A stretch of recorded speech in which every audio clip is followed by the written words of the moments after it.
Hey, what's up, Soul Warriors?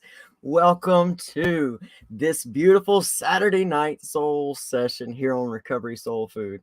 I'm so excited for so many reasons. I'm already kind of out of breath. We are the first live broadcast, me and my beautiful guest, Dora Gosselin of the Soberoso podcast, inside the Sober app. Now, if you don't know what I'm talking about and you don't know what the Sober app is, whew, let me tell you, go to the Apple Store. I don't think you can get it on Google Play or Google Store yet, but you can put in a website. I'll get that website.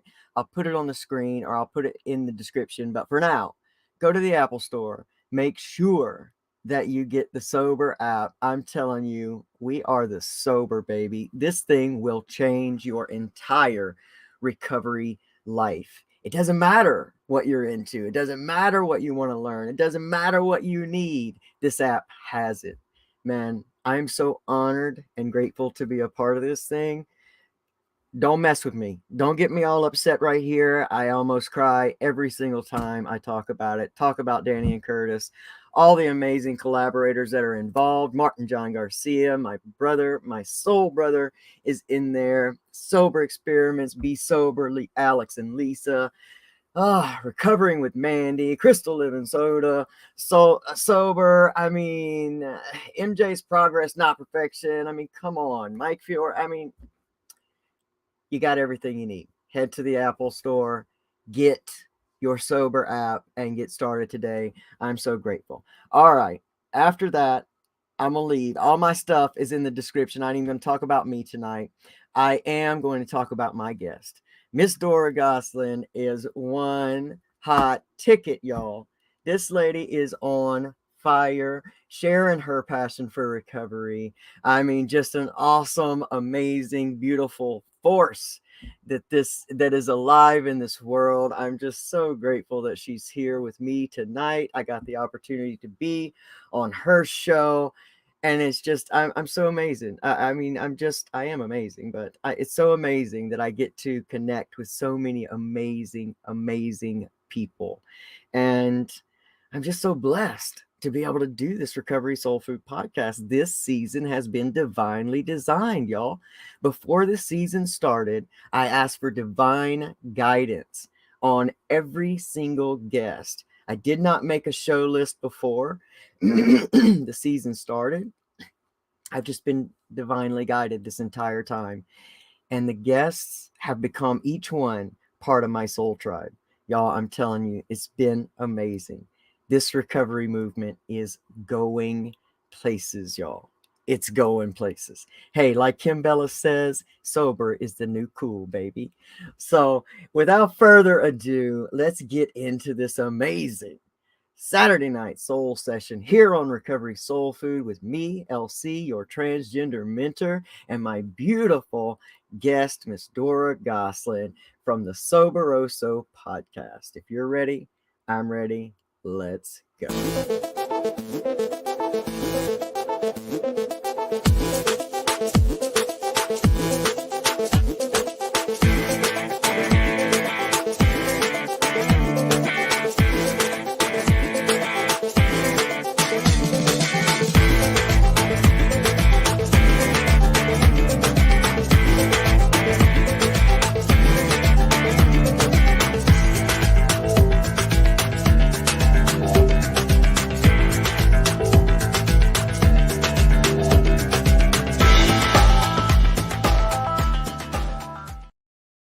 What's up, Dora? Oh my God, LC!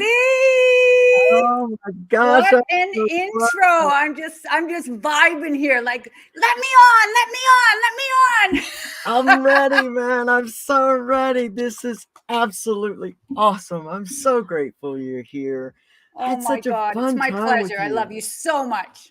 Oh, this, like I said in the intro, man, this season has just been divinely guided, and I'm just so grateful that you are a part of that you've come into my reality, and I just feel like the luckiest human being on the planet. Like my heart's full. My heart's full. That's a beautiful thing.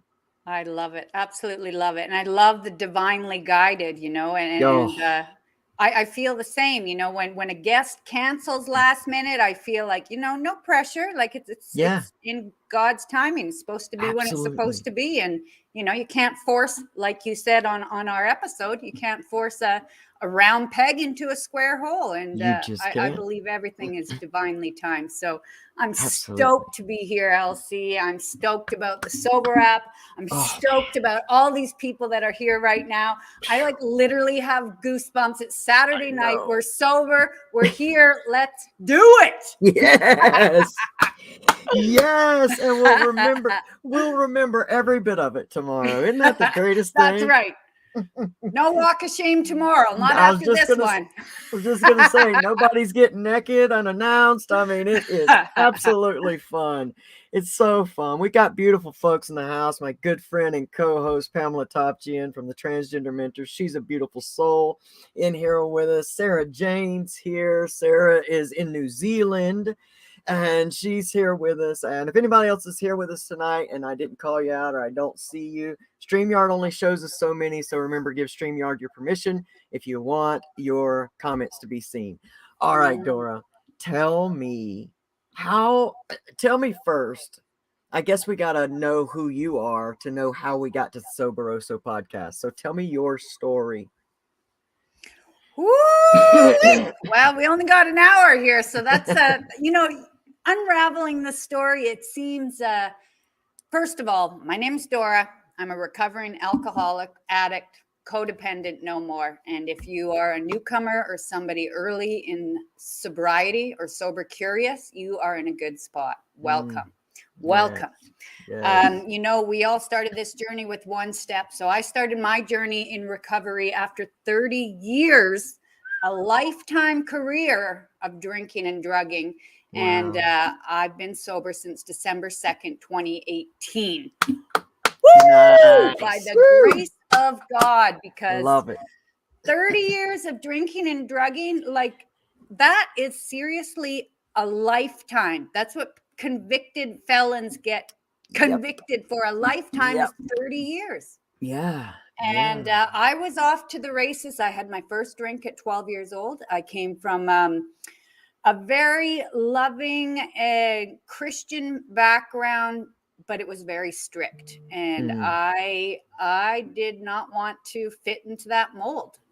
Basically, I just started to rebel, and it was so strict that looking back, there was a considerable lack of communication because I wasn't allowed to do so many things that I obviously couldn't talk to my parents about those things. I wasn't allowed to get married till I was 21. I wasn't allowed to have a boyfriend until I was going to get married. So, how do you go through teenage years growing up and not being able to talk about those things? Yeah. Yeah. So, I love my parents dearly. We have an amazing relationship. I mean, we're so close now, and they're so supportive of my recovery journey. Everybody in my family is.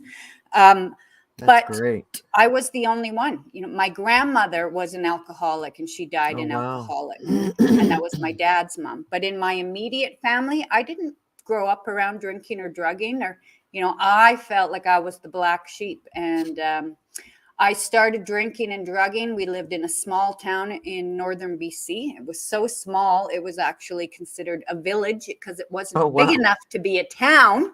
Wow. And it was about 500 miles down a gravel road from the next town. Wow. So, as I like to say, in the middle of butt fuck nowhere. That's literal. Not a lot to do. There was one high school. I went to a Christian school for 7 years. We all wore uniforms and everybody in town knew who we were. And anyways, I started drinking and drugging. And wouldn't you know, when I started drinking, I had a voice I didn't know that I had. All of a sudden, I really didn't care about those rules, and I started bending those rules and I started sneaking out of the house. And then when I got caught, well, I would just go out and not come back for a weekend, Oh, wow. Wow. Yeah. So, by the time I was 15, after stealing my parents' car when they were on holidays, rolling it and totaling it, and Wow. not being able to go back after that, getting introduced to the one high school in town from Christian school. I went in kind of swinging, and within the first week, I was suspended for drinking on the property. Wow. And you can bet that didn't look so good in my family's reputation in their church-going circles. Yeah. So, yeah. I was living on my own at the age of 15. And Wow. I ended up having 2 daughters before I could even walk in a bar. And in Canada, you could Wow. walk in a bar and get your own liquor at 19. So I was not even Wow. 19, and I had 2 baby girls from Oh, the wow. same guy, the same father. But I was basically a teenager going through puberty, going through pregnancy. Wow. My parents and my whole family ended up moving away from this town. Oh, wow. My dad finally got a transfer that he'd been trying for years, and they had moved like a good 1,000 miles away from me. Oh, And when they wow. moved, I hid for like a week. I disappeared. Oh, wow. So when they left, there, I was alone. I was alone in this little Yeah. village. And soon after I got pregnant. And, this is back in the day when we didn't have internet. And if you wanted to find something out, you had to go to the local library and check out a book. Right. Or see if somebody had an encyclopedia kind of shit. We've come so far. We surely have. My God. So being a young mother, I also experienced postpartum depression. And this was like one clinic town. There was one doctor that delivered babies in the town. There was one doctor in the hospital that did all the other emergency surgeries. And, my first baby I had when I was 17 years old, and I started going through this, what I know now as postpartum depression. But at that time, I had no idea what was happening. Right. My parents and the doctors didn't either, really, did they? I mean, like, they didn't really treat it so much anymore.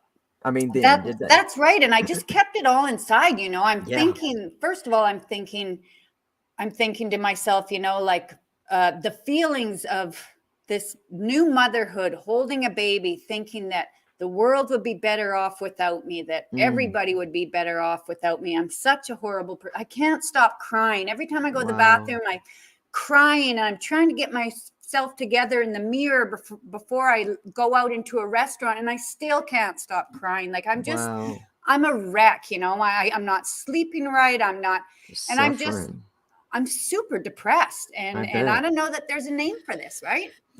So eventually I did talk to my doctor about it, and he told me there was a name for it, and it was quite normal. Wow. Anyways, he put me on some meds, and I was kind of relieved to know that, hey, this wasn't just me, and this happened to other people, and that there might be an answer for it. Yes. Yep. But unfortunately, the father to my daughters did not feel that way about it. And it was, back in a day and age when the stigmas were so that if you had to depend on a little pill because you were depressed, then basically I was a crazy lady, right?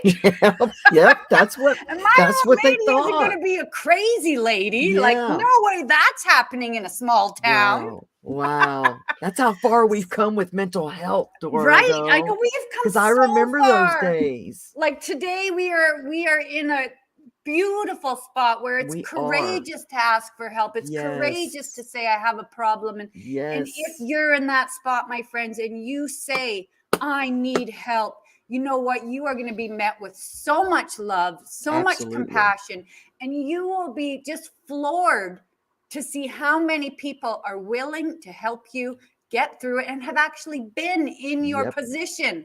So if you're here and sitting on the fence, my friends, you're in a great fucking spot. Yes. Sorry for the F-bomb there. I'm real. I love it. That's what I love about you. Yeah. So my old man, he worked out in the bush like 10 days, in the oil fields, 10 days out, 4 days in. And when he came in, I was excited that I had an answer to this craziness. And in his opinion, there was no way in hell that was happening, right? So I quickly got into the self-medicating. Yep. And for some reason, going to buy street drugs and going to buy, a bag of Coke or whatever and drink on the weekends, that seemed to be okay because somehow that was my control, right? Right. So I began self-medicating at a very, very young age as a young mom. I would drop my kids off at school sometimes and drop them off and stop at a gas station and go to the bathroom and do a rail, because when I did a rail, I wasn't crying. I could manage the tears. I was numbing out. Yep. But not only was I numbing out those emotions, I was numbing out every feeling. Everything. Yes. That's the thing. That's the thing when you get addicted and when you get into drugs. Many of us, or many of you like myself, I was trying to escape. But you don't realize is that you're not just escaping that one thing. You are numbing every freaking feeling you have. Good, bad, ugly, sad. All the emotions get numbed out. You are not the person you are meant to be. Amen to that. So anyways, that's the beginning of my drinking and drugging. And like I said, I went through 30 years. My parents ended up raising my daughters for most of their lives, about 8 years of their lives. And I moved to Mexico. I live in Puerto Vallarta, Mexico right now. And I did go back while I was still drinking and drugging. I did go back while my girls were in high school, and I went and was the best mom there. I was on all the grad committees. I did everything. I chaperoned all the events. I did the overnight sleepovers. I stepped up to the plate. I was the mom that they needed, and until they both graduated. And when they graduated, they both got very busy, and all of a sudden it's like, what the hell am I doing here? Yeah. And I didn't realize I had a problem at this point. I didn't realize I held down a job 9 to 5. I started making a ton of money, saving money. I bought a property. I was, as far as I'm concerned, that's not what an addict or alcoholic looks like. Like, not in my opinion then. Right. That's another thing I'd love to touch on is that looking back in my own history, I didn't have an idea of what an alcoholic addict is. Like in my head, I thought an alcoholic or addict had to be homeless, drinking out of a brown paper bag. And that was an alcoholic. I had no idea you could work Monday to Friday, a 9 to 5 job, drink on the weekends and get shit-faced and be an alcoholic. I had no concept of that. I thought if you had your shit together, you're functional. You're a functional alcoholic. And so I never ever considered the fact that might be me. So anyways, the show is not that long, so I'll fast forward through a bunch of stuff. But drank and drugged for 30 years. I ended up in a ton of abusive relationships. Every relationship I had started up, over liquid courage, enough drinks in me to get flirtatious or not care. But again, when I got flirtatious and didn't care, I also lost my decision-making skills completely. Like I wouldn't have ended up with half these guys that I ended up hooked up and feeling like I needed a lifelong commitment to because I said yes in a bar one night. And the next day I didn't know their name. And 5 years later, I'm still trying to make it work, and wondering why the hell they treat me like shit. So, I ended up constantly in these abusive, mentally abusive, narcissistic abusive, physically abusive. But I also had no sense or no idea what a boundary was. I absolutely had none of these skills because, again, I was on my own from the age of 15. I didn't know I could just say no and that would be the end of it. Because of I think a lot because of the home environment that I grew up in, like this religious and this very Christian, it was also a time where the woman or the wife submits to the man, he's the breadwinner. The woman does not make a salary. She doesn't work. She doesn't do anything for herself. He is the breadwinner and provider. So I'm 15 and I don't know. I didn't know what a fucking boundary was. End of story.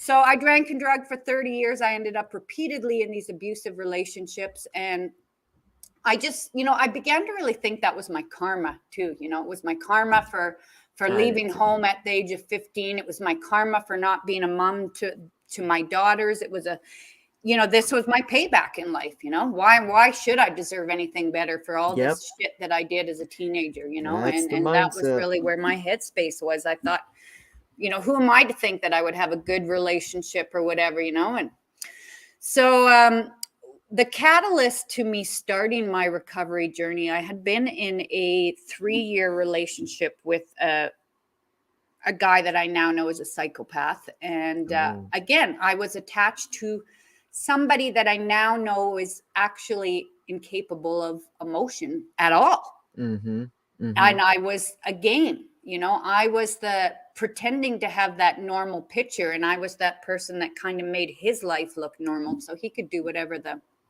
hell he was up to. But I didn't know that, so I kept fighting for years to hang on to this lie that, he presented himself within the first week to me, that it never came back to that. So I'm fighting for something that isn't even real, not knowing, all of the things that I know today about narcissist relationships and stuff like that. Like, I didn't know any of that stuff. And again, knowledge is power. Thank God. So I'd been in this relationship. It was fueled with drugs and alcohol. I did pretty much every drug under the sun except for needles. But his drug of choice was crack. And so I started dabbling in that. But I was, I liked I liked acid, I liked mushrooms, I liked cocaine. Yep. Whatever. I have a disease of not enoughness. I want more, I want more, I want more. Right. Not enough. I want to get higher. I want the music louder. I want people better. I want it all, and I want more, and I want it now. Yep. But anyways, that was his drug of choice. And so, obviously I started dabbling around in that as well. But that is not a fun drug. It's not a party scenario. This is, we're talking about, dark spaces, shades drawn, peeking through the blinders, thinking the cops are coming for you. Like, I don't know why people enjoy that drug at all. It's like not social. I know.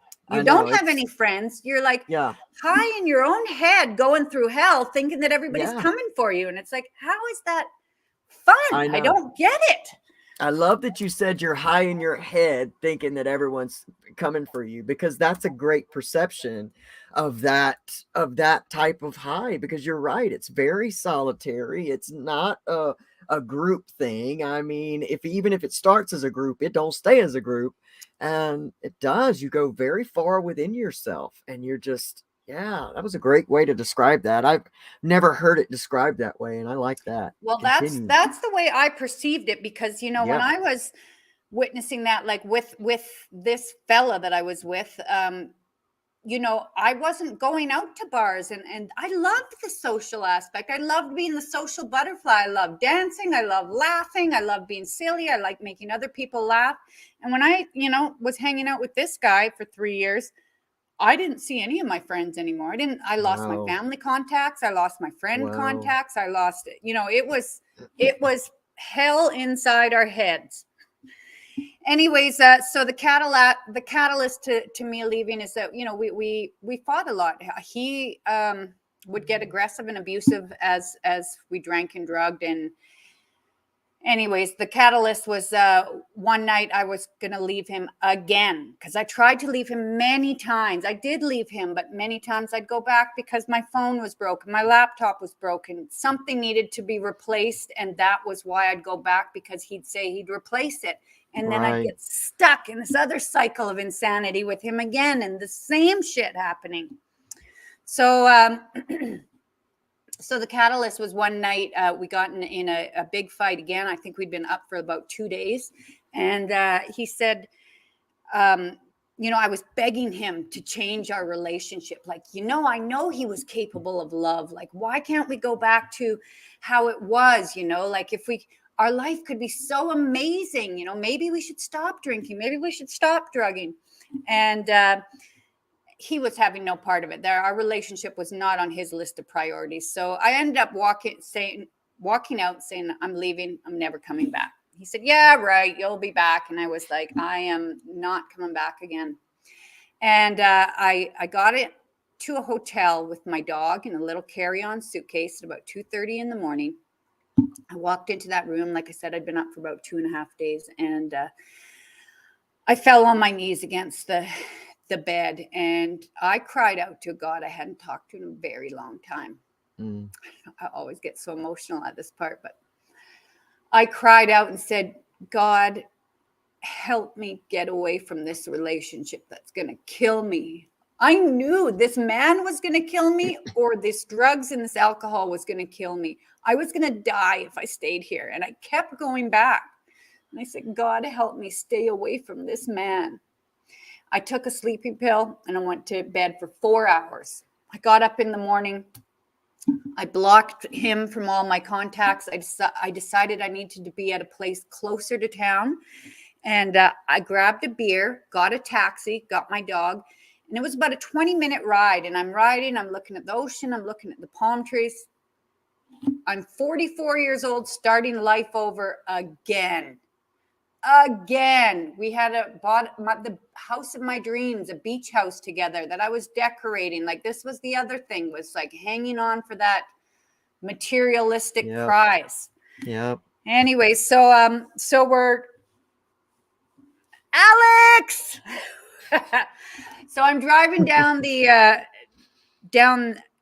along the ocean in a cab to a hotel downtown, and I have this thought for the first time in my life, because I'm starting to think, what have I not tried?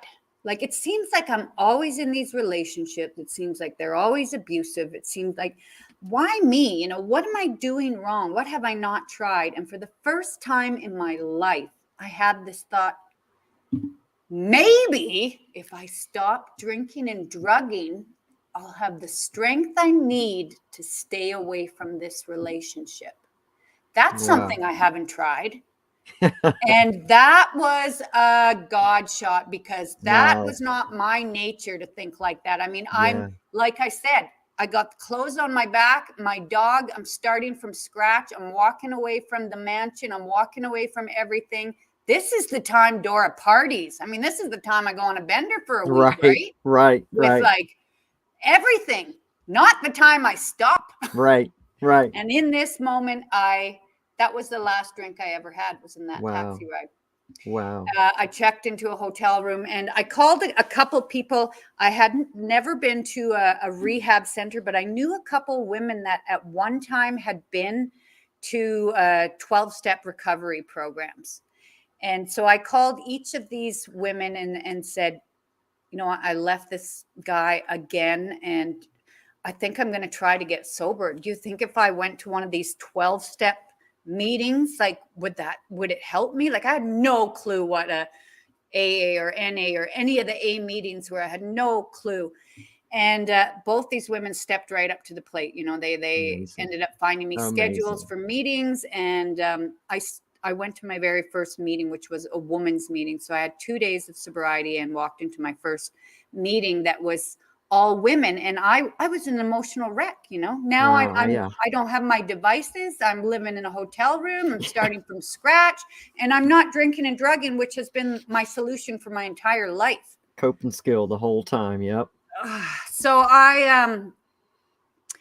so I went to my first meeting with a bunch of women, and then wouldn't you know it, I started going to meetings every day. I started going to 2 or 3 meetings every day. They said 90 in 90 days.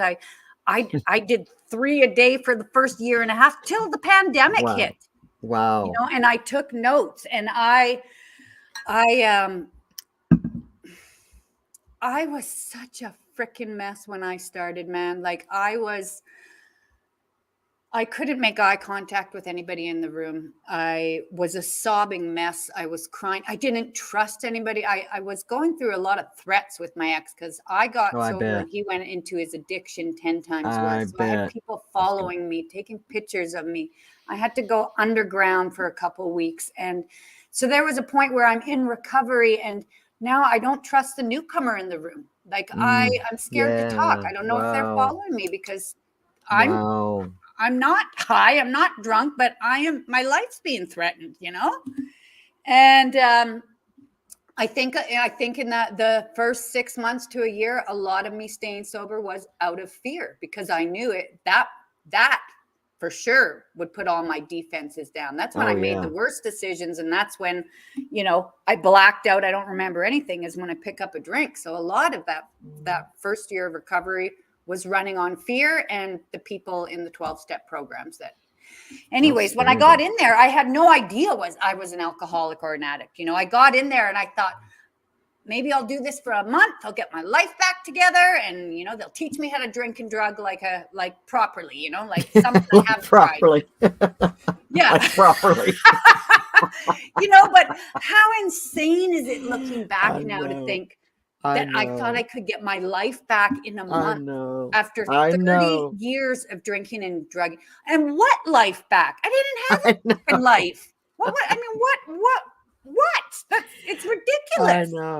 I know. But I was in such denial and such, this has been a survival guide. It was my habit from a very young age. And that was something, no matter how many relationships I'd been through, that was something that was always my friend. I could always have a cigarette. I could always have a drink, and that would make things better. And that was something that it was like my rite of passage. Nobody could take that from me. Right. I'm an adult. I've got kids as a teenager. I'm going through adult shit, making my way in life. That was my best friend, and nobody could take that away from me. Yep. It was always there for you. Always there. So wow.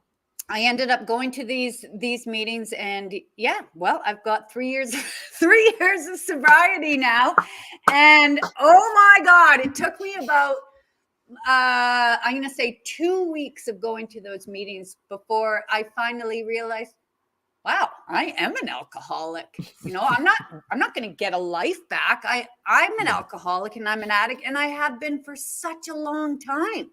And you know what? It had nothing to do with this guy that was the catalyst. I had been an addict at least for 15 years prior to that without knowing it, Yeah. But the story I just told you, that was what I needed to wake up to start my recovery.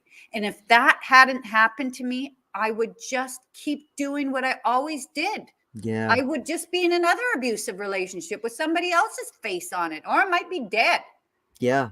Yeah. But I would have never stopped. So, this guy and what he liked and what his drugs of choice were did not turn me into an addict alcoholic. But that was the wake-up call. That was my rock bottom. That was when I had no freaking ounce of hope left, thinking I'm useless, I'm hopeless, I can't call my friends, I can't call my family, I'm embarrassed. Like, nobody liked this guy. Everybody wanted me to leave him, and I was hanging on for my idea of love, and being a good person, and just codependency to the max, and a people pleasing.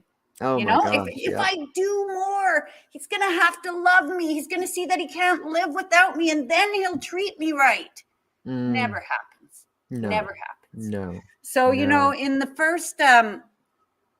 first year, a lot of my recovery was going to 2 or 3 meetings a day, like I said, to these fellowship, getting a sponsor, starting the steps, going through the steps, going to a psychologist. Oh my goodness, I had so many side things going on, going through lawyers in different states, and it was something. And so the first year for me, a lot of it was just not drinking and drugging.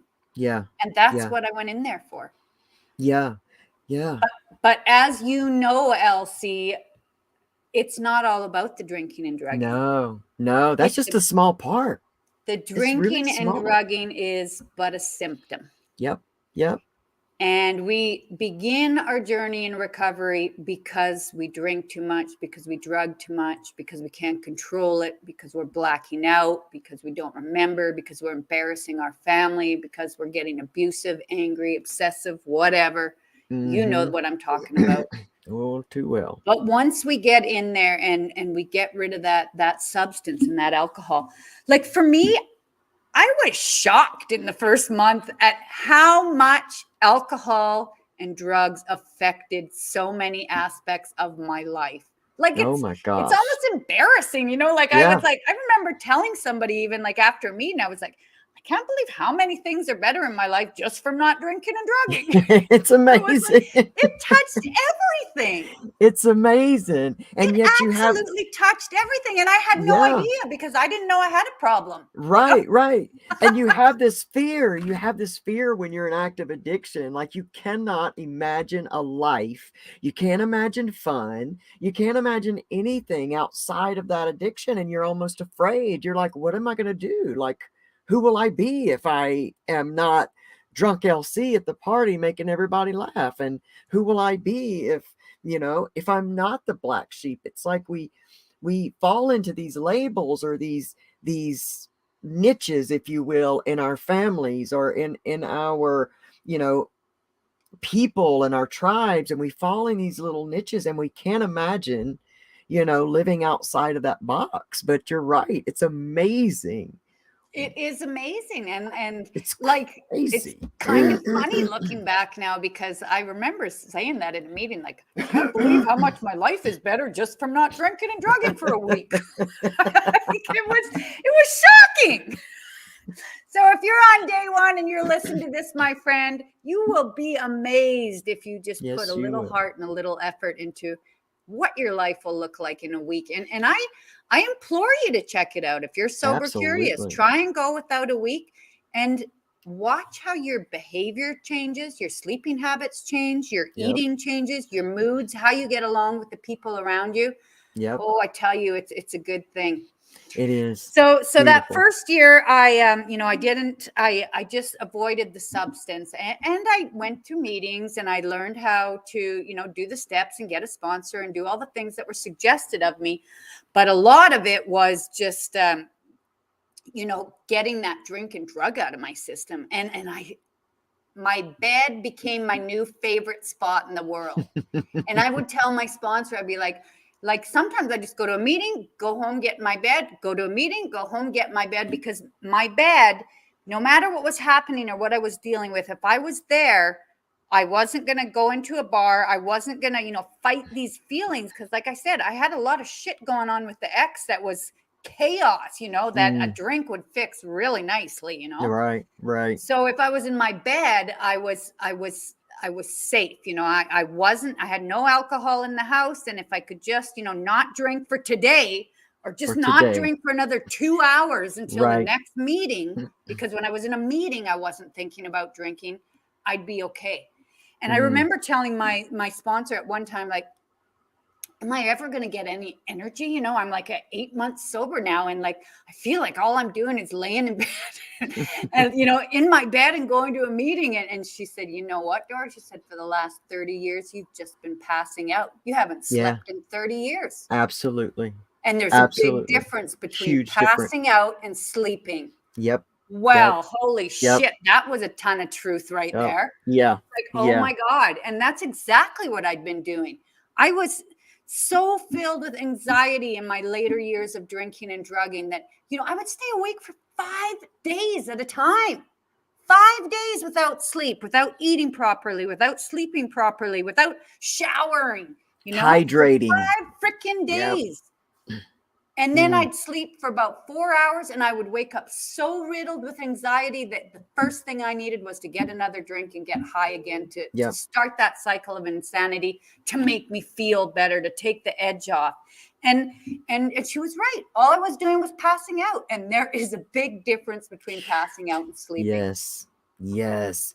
And still to this day, I love my bed. I live by the beach. I love the beach, but I've got a king size bed. I've got my dog. I've got my Netflix. And there is nothing funner for me than on a Friday or Saturday night, finding a series on Netflix and sitting in my king bed with all the comfort, all the shit I wished I had when I was in active addiction. I remember when I was in my active addiction thinking, like, I just want like a routine. Like, it would be nice to just have a coffee in the morning and go for a walk like a normal person, like I was craving that. Yeah. And in the beginning of recovery, my routine was getting up, having a coffee, going to a meeting, that was the routine. But oh my God, it was so enjoyable. And like I said, I still love the bed now. It's like, oh, Sleep without passing out, without anxiety, Yeah. without stress is, oh, it's one of the many gifts in sobriety. It certainly is, and I must agree with you because I never understood how much like sleep actually meant. But I guard my sleep now. Like, it is so true because my drug of choice was opiates, and there was a whole difference in nodding out versus sleeping. And now I just find so much comfort in being better to my body. It's like then we didn't care. It's like we'd get so high or so drunk, we didn't feel anything. We could trip, fall down. I mean, I had so many head injuries from taking falls that I developed epilepsy. Between Oh my overdoses goodness. and falls, I developed adult onset epilepsy. And I just thought, Lona, this is what you're doing to your body. Like this, but for me, I didn't care because my body was my prison, so I was just ready for it to be over. And that is, before I wanted to write, because I've been writing down notes for you while you've been telling the story. And I really think that for that postpartum and being so young, I can only imagine how that began to shape, your view of yourself. And I think that so much about, addiction and alcoholism and all of that is so much about the self, like this shame of self or this. And I think for women, and I love that when more women are stepping up and sobering out, they're out loud, recovering out loud, sharing their Mm-hmm. sober stories like you. There's so much amazingness and greatness in your story. I've just got so much I can't wait to get to with you. But I think for women, especially when they're our age, that was a whole different sign and time for women in general. You didn't have the same stance as a man. You didn't have the right to speak up. You didn't have, the ability to be seen and heard. You were treated almost like a second class citizen in the world. Yes, And exactly. how does that shape a woman's idea of herself? Mm-hmm. And then of course you find the answer, and then the answer's taken away, so you find another answer, and that answer is somehow acceptable.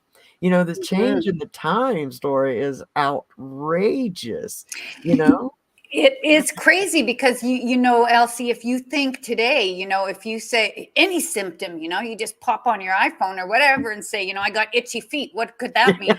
you know, and you'll get a list of could be's. But like I said, back when I was a teenage mother, which my kids are 28 and 30 now. So we're going back 30 years ago, which wasn't that long ago, but 30 years ago, growing up in a, one horse town in the middle of butt fuck nowhere. I had no idea. And the other thing is that when you're in that doom, gloom, depression, anxiety, postpartum depression, when you are in that state, it is such a dark place. And Mm, talking to anybody about it, I mean, with that feeling comes this shame. yes. Shouldn't be feeling this way. I should be. Yeah, I remember clearly my thoughts were everybody would be better off without me. Yeah. If I wasn't here, everybody's life would be which was eventually, like I said, eventually my parents ended up raising my kids because I still had those thoughts, Yeah. Yeah. everybody, if it wasn't for me, everybody's life would be better, and Yep. you don't tell that to people. You don't, Right. then you didn't. Yeah. We are at a Yeah. beautiful age, like we were talking earlier, and when we started this show for mental health and Yes. advocacy for alcoholism, recovery, addiction, mental health, abuse, LGBTQ rights. Like we are in a beautiful time where it's cool to speak up. It's cool to Right. use your voice, and you Right. find your support and you find your community when you do speak up Yes. and when you do say, I need help.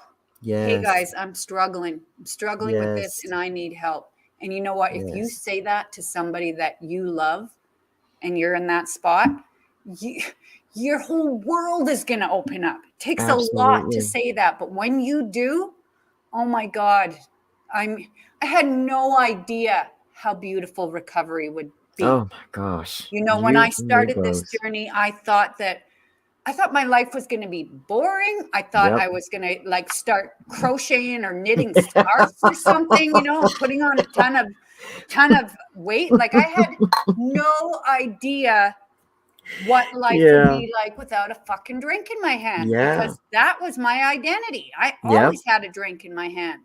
Yep. And Yep. you know, but I was that desperate. I was that desperate that I could not go on living the way I was living. And I Mm, was, you know, willing. I was internally waving a white flag when I walked into my first meeting. Like I surrendered. You yeah. know, I don't know what I'm surrendering to, but I cannot go on like this anymore. Amazing. And Amazing. that spot is, oh, I got goosebumps. I mean, it's so scary, but it's so beautiful, because when you Yes. get to that point, when you are sick and tired of being sick and tired, when you have had enough, when you're done waking up to whoever that asshole is beside you, when you're sick of your own shit Yes. and you get to that point and you want to do something about it, that's where the magic happens. Amen to That that. is where Yes, life it is. begins. I Yes, mean, it is. quitting drinking and drugging is not the end of life. It is the beginning of a whole new Oh, world. yes. Yes. Yes. Yes. Yes. It so is. Man, I'm so grateful that you're so on fire with your recovery. I think it's so important because not everybody, why your story is so important, number one, is because not everybody identifies with the addict that is completely down and out, the homeless, and it's easy to make that excuse when you are functioning about that, when you're functioning in that life, that, oh, I don't have a problem, like all my friends do this and this is what we do, and yet so many people slip by to that, and they say that, and they're not even living up to themselves as the divine being that they are, because when you numb, like we said in the beginning, when you numb that part, you're numbing everything, like your Everything. entire divinity, like your entire purpose in the world is being covered up. I often say you can't build a wall to keep the hurt out and not expect to keep the good and the blessing out too. So, it's really about chipping away those walls. So your story is important because I believe there are many. I work on an island and I Mhm. see a lot of alcohol abuse go on within the wealthy communities. And I've seen a few of my clients stop drinking, and they come to me and say, well, I'm going to go on this fast, or this, I'm going to stop drinking alcohol. And they have told me how ostracized they are, that people made fun of them. And I think that it's important that we don't always talk to the down and out, the streets, and, been, homeless and all that. It's important that we talk to people that were functioning in their addiction, so that they Mhm. realize, well, Dora looks like me. Dora sounds like me. This sounds like my life. Maybe I should Yep. think about something like this as well. That's what makes us all as a community really change the world and the way the world recovers, because we're all different human beings. We all got unique stories, and yet we're all fighting this powerful thing called addiction, and so many different levels. Mhm. I'm amazed by your story. I mean, I think that just having children at that Mm. age, you're talking about two children, small children, as a 17-year-old girl with no family, with in the middle of nowhere. I Mhm. mean, that's and before internet. I mean, my gosh, I remember what life was like then, Nora. It Yeah. was, Cell you phone, not know, even pagers. Not no, even nothing, pagers yet. nothing, nothing, not a thing, barely having cable. Ah. I mean, so just making it through that, I often, and I thank you so much for being such just a magnetic light of this, is that you know, the addiction, people don't realize how strong they are. When they are in an addiction, addiction tells them they're weak. Addiction tells you you can't do this and you can't do that. And see, you can't even go a day without using, or you can't go a day without a drink. But no, that's not the truth. People that are within active addiction, that are overcoming traumas, they are the strongest human beings on the planet. And so when Oh, it comes to thanks the this Lord. point, when it comes to this point, when you make that decision and you say, enough's enough, I gotta change this. Oh my gosh, you, the strength that you have within yourself is something that you may have to remind yourself of, and you may have to have a bunch of people remind you until you truly come to know it. But you're Mhm. so strong. You're so strong. And the Mm. using and the alcohol, that just drowns that out.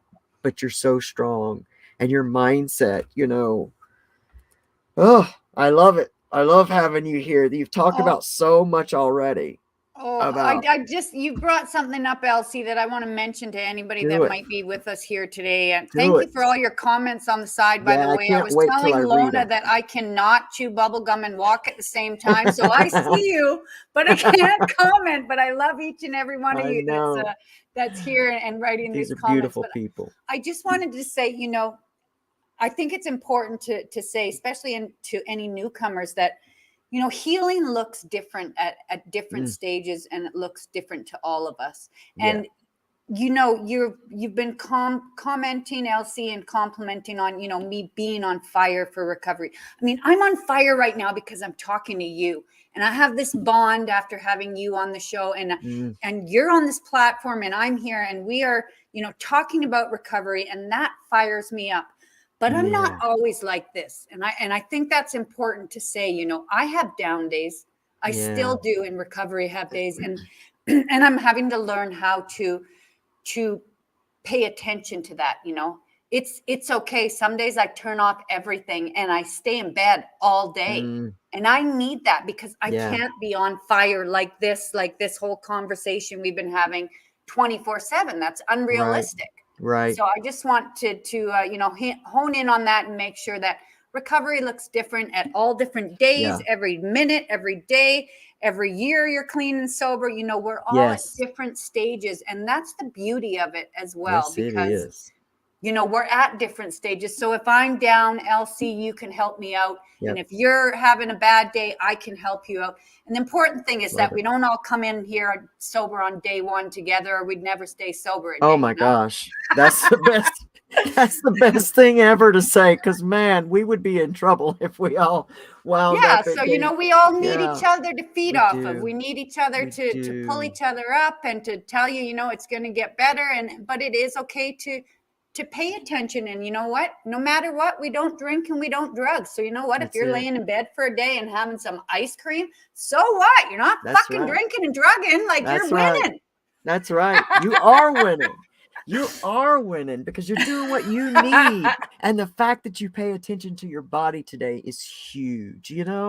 Like, we try to live up to so many different standards, whether they're standards of society, whether they're standards of the world, whether they're standards of our families, or whatever. It's too much pressure. And we gotta be able to stand with ourselves and stand for ourselves and not feel guilty. There are days, I work two full-time jobs. Basically, I work basically 6 days a week almost, and then I do the podcast, and I'm constantly recording. There are some days that I need to sit in this recliner chair behind you and not look at my phone, not look at the Yes. computer. I mean, a lot of people know that I had to end up I had to take some time away from the podcast just to go through and honor some healing that was happening in my life. And I never expected to be gone so long, but sometimes you've got to honor what is trying to happen within you, because the magic is happening within you. And it doesn't always feel good. It doesn't always make you feel motivated. Some days you question if you're even doing the work at all. But you are, because like you said, every day your intent is to move forward.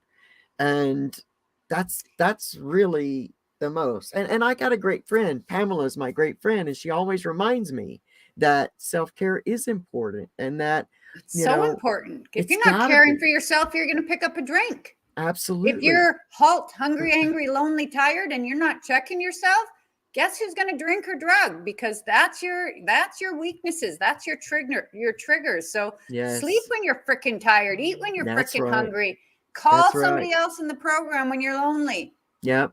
Yeah, absolutely. Absolutely. And that's the beautiful thing about having a community, a recovery community. I mean, it is just amazing. And I know that for the newcomer, that's hard to think about. It's hard to imagine those things, but just keep yourself immersed in people that are moving in their recovery. I mean, and like you said, have different times of recovery, because different times come with way different perspectives. It's Yes. like we were talking about the Sober app and what Curtis and Danny are doing. Curtis is 7 months in recovery, and I think Danny's a little 18 months in recovery. And I'm like, you guys are doing year 3 shit. Because year Right. 3 shit is when you start getting your money together, and when you start trying to, finding your purpose. And even we're talking about 2018. You're right now, like year 3 shit you're doing with this Yeah. podcast. And I want to make sure that we get to that, because you've got an awesome platform. And I want to know how, number one, you got the name Soberoso. Then I want to know, how you came to have all of this, and what it means to you. So tell us Awesome. about Soberoso, the All right, Elsie, podcast. my pleasure. But before I get into that, I want to give a shout out to my girl, Alex, who's in there writing comments. I see a sister coming up on 5 years. Woo! Love you. That's some Staying good shit. strong. That's good And shit. hi to everybody else who's in the room right now. Yes. So Andrea, Soberoso, yeah, Sarah. I started the podcast when just when the pandemic hit. So I had about a year and a half of recovery. And like I mentioned, I live in Mexico. The name Soberoso is a Spanglish word that I invented. Oso means bear in Spanish. So together Oh, you have, with Soberoso, you have a non-drinking, non-using bear. I love it. got sober in Mexico, and I wanted to start a name and a brand with something that would always take me back to where my recovery journey Oh, began, which was in Mexico. So beautiful again, it's a story. Spanglish word I invented, Soberoso. I love it. Um, and I also, I knew that I was going to go places with this. I had an idea of a podcast in week 1 of recovery. Wow. Thank God I didn't do it then, because it would have been just a freaking drunkalog and a bitch fest. It would have been so all sorts of wrong. So I'm so glad I didn't start it in week 1. But I had this thought because where I got sober in Mexico, the meetings were very small in the summer. It's a very it's an expat community, but it goes through seasonal Yeah. fluctuation. So when I Us first started here. going to Yeah. meetings, there was 6 people in the room. And so all these things you read about getting a sponsor, like there. What do you mean? Who? Where? What? This was before the pandemic, so this was before we had Zoom or anything. So a Right. lot of things in such a small group. Anyways, I started listening to a lot of podcasts, in the hotel, starting from ground one again, trying to reach out online. So I had this thought about starting a podcast. So with the Soberoso, I wanted to nail down an Instagram account, a Facebook account, and buy a domain name, all with the same name. I spent about 2 days going through different names that I wanted, but to get them on all 3 of those platforms was impossible. So that's another part of me landing on Soberoso.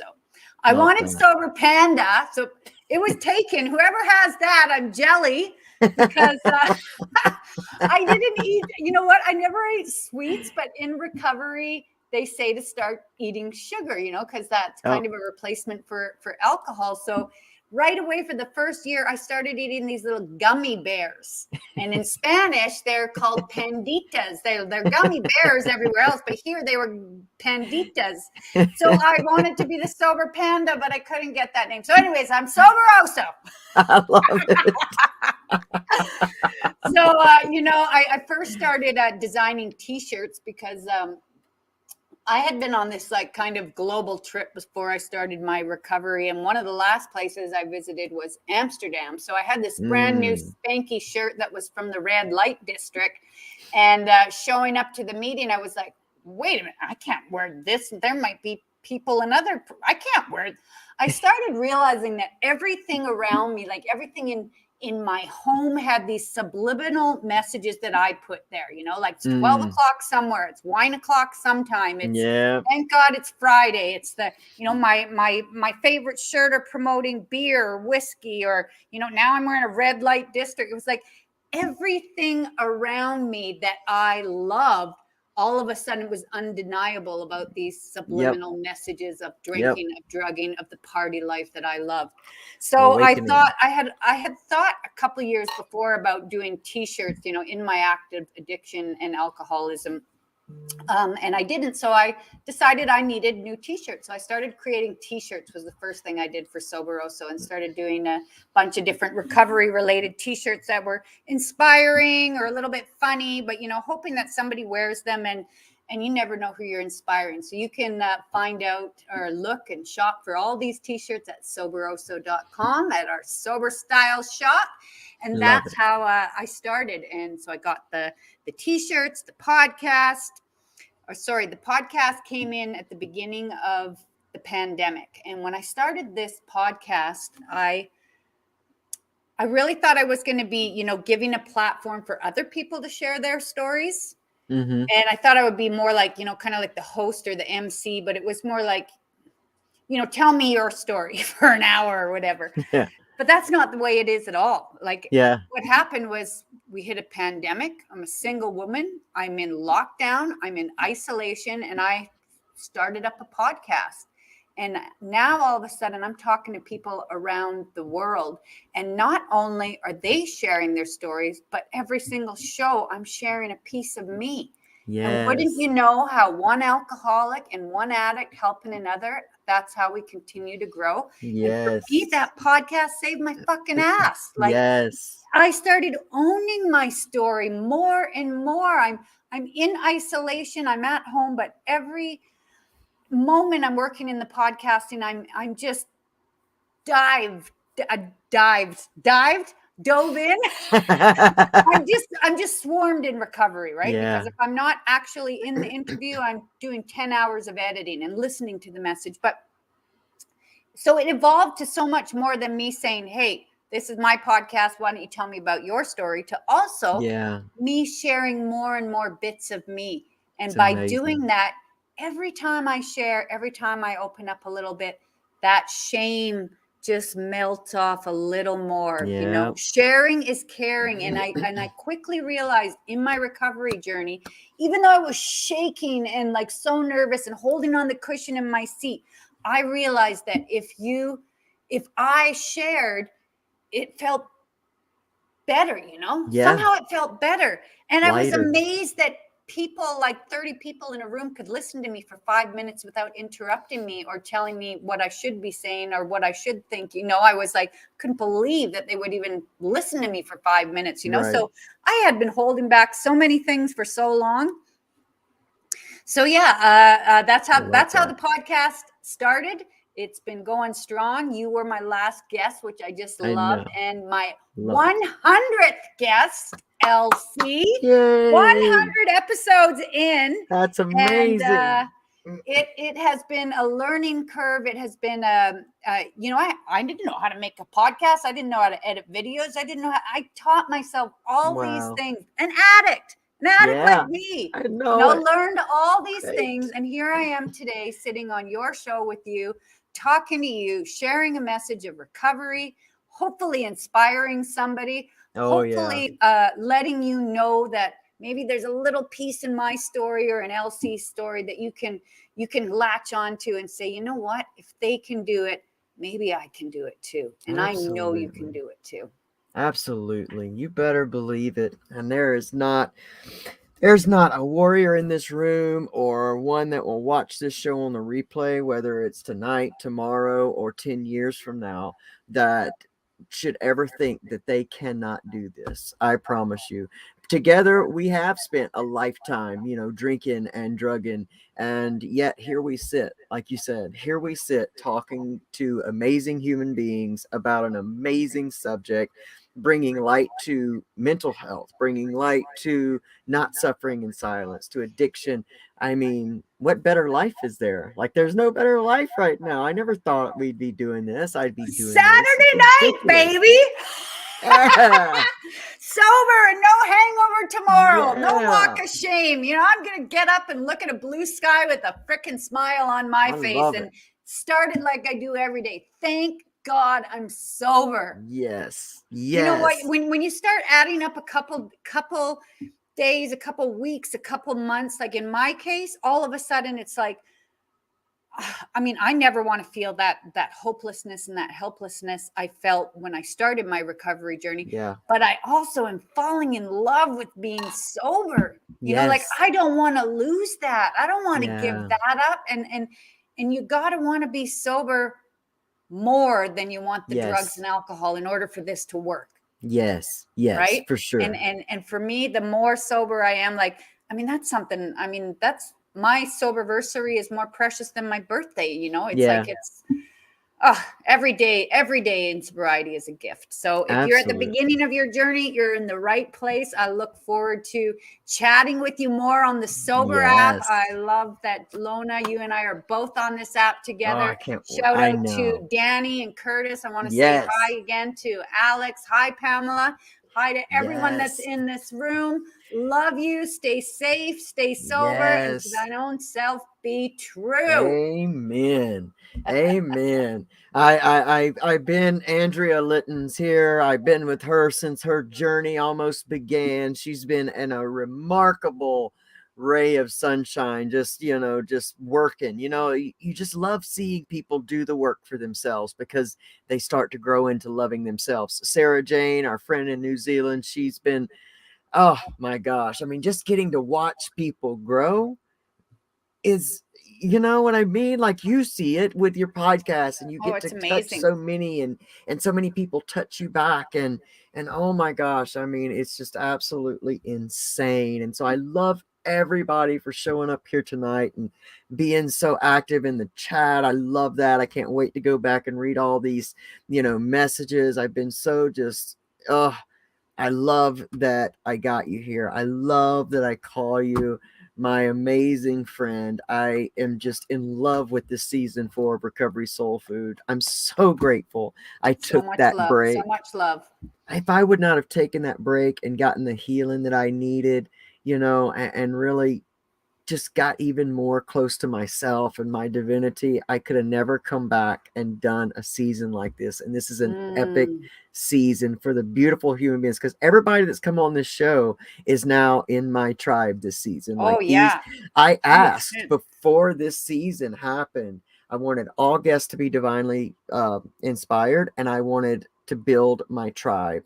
And I had to have my friend, this is a quick story I'm going to tell you. My friend Pamela came into my my reality, I think about a year ago, and she came in and taught me what it was like to have a divine tribe friend. Like, your vibe attracts your tribe. And it was like she came in to help me learn to recognize that, to learn to trust my intuition. And it's like every time I meet one of you amazing people and I'm on the show this season, I send a message to her and I say, this is all your fault. I said, this is all your fault. You taught me how to follow my intuition and showed me what a true sober tribe friend is. And here I am, just attracting more beautiful people. So again, Pamela, this is all your fault. This is Dora. I told you she's awesome. I told you she's awesome. And I'm so grateful that you spent this time with us and shared so openly. We're definitely going to have you back, because I think we could do this over and over and over and over endlessly again. I know. Thank you for having me, Elsie. I am just truly blessed to have you in my life. And we can do this over and over about anything, about any time. And we will on the Sober app, and between your podcast and mine, We are forever connected, whether We you are. like it or not. I like it. I like it a lot. I like it a lot. Well, thanks everybody so much for joining us tonight. Remember, if you don't already have your Sober app downloaded, make sure that you head over to the Apple App Store and get the Sober app. We're about 10 apps down, I think, but if you go in and type in the Sober, it should pop up. I'll have an ad made next week so that you will know what it actually looks like, but look for the orange logo with Sober app in it, and there you will find everything you need to build the most amazing recovery lifestyle. I mean, it don't matter if you've been clean 1 hour, 1 day, a year, or 100 years. This is an amazing resource for you. And if you've ever thought about how hypnotherapy could help you in your healing, well, then I got the special treat for you. For all the listeners of the Recovery Soul Food podcast, my good friend Pamela Topchian and Breakthrough Hypnotherapy is going to give you a free full session of hypnotherapy just for being a listener here and saying LC sent you. So if you're interested in seeing how hypnotherapy can actually help you in your healing, go to www.hypno.breakthrough.com, mention Recovery Soul Food, and you will absolutely enjoy yourself. I promise. Dora. Oh my goodness. I am so grateful to know you. I am so grateful to know you. Y'all make sure you check out the Soberoso podcast on all major podcast platforms: Google, iTunes, iHeartRadio, Apple Podcasts. I mean, check her out everywhere she's at. She's even on, you're on Audible too, aren't you? Yes. Verbal, Awesome. Breaker, Podcast Addict, Everywhere. Spotify, YouTube. Everywhere. She's And spreading check out our episode together with LC and myself. We have some great conversations about transgender and the right lingo to use nowadays, in case you're ever wondering what's appropriate to say. That's right. I love that. That's right. Check out my episode with Dora. She's also on YouTube. So check her out on YouTube, but make sure you check her out. She's an amazing lady. You already know this. She's a fucking rock star, and I love her, and I love all of you. Thank you for so much support. Get the Sober app. Come back next week. We're going to have another amazing guest.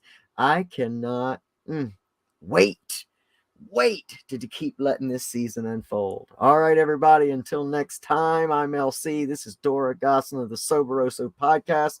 We love you, and we believe that you can get up from your give up and create a life you love. Until next time, bye. Bye.